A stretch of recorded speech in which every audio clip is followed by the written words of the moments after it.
Hey, are you looking for a new hobby? Maybe one that's fun, practical, and easy? Let me tell you about my hobby. I'm Wanda, and I love to crochet. I've been crocheting since I was 9. I love to make practical things like blankets and washcloths in my spare time, and I think you will too. In this video, we're going to discuss the 3 major components of crocheting. We're going to talk about the origins of crocheting. We're going to talk about the tools used in crocheting and a couple of the stitches that we use in crocheting. So first of all, let's talk about the origins of crocheting. Um, Crocheting is not mentioned anywhere officially until the 1800s, but it has been told that in the 1500s, nuns in Italy would make nun's lace, which is a type of lace using crochet type style. They did this for the church. But really, we feel like the origins of crochet come from the Chinese art of tambouring, which is our equivalent of embroidery. And that is where you take a piece of fabric and stretch it across a frame and use a needle and thread to make designs. But it evolved into using yarn and a hook. So the next thing we're going to talk about are the types of tools. So there are 2 main tools in crocheting. One is yarn and the other is called a hook. And a hook is different than knitting needles because in knitting you have two needles, and in crocheting you just have 1 hook. The hook can be 2 different types.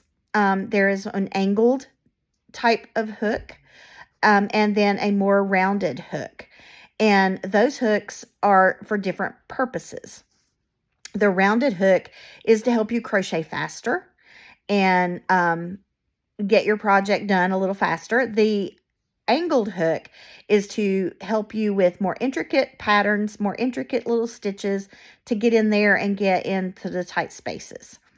Hooks also come in different sizes. Each hook is stamped with the number and letter of the size that they are, going by their diameter.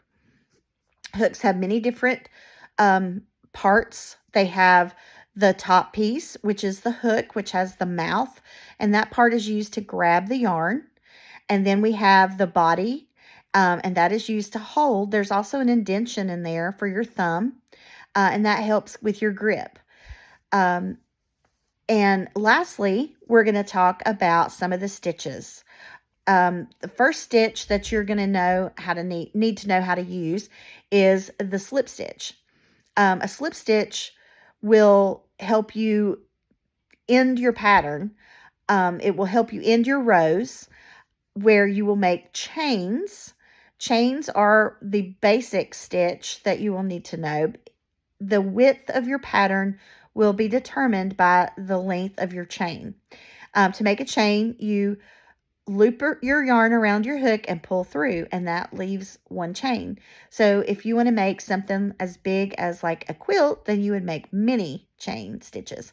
If you want to make something as small as a washcloth, then you would make way less. The next stitch that we're going to talk about is a single crochet and double crochet.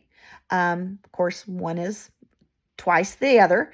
Those are the 2 simplest beyond the chain stitch. And then we get into half double crochet and double crochet.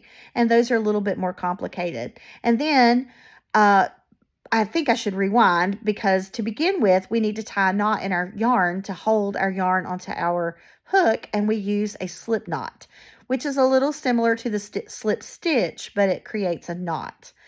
And those are the types of stitches that the beginner would need to know, and will learn at reading a pattern.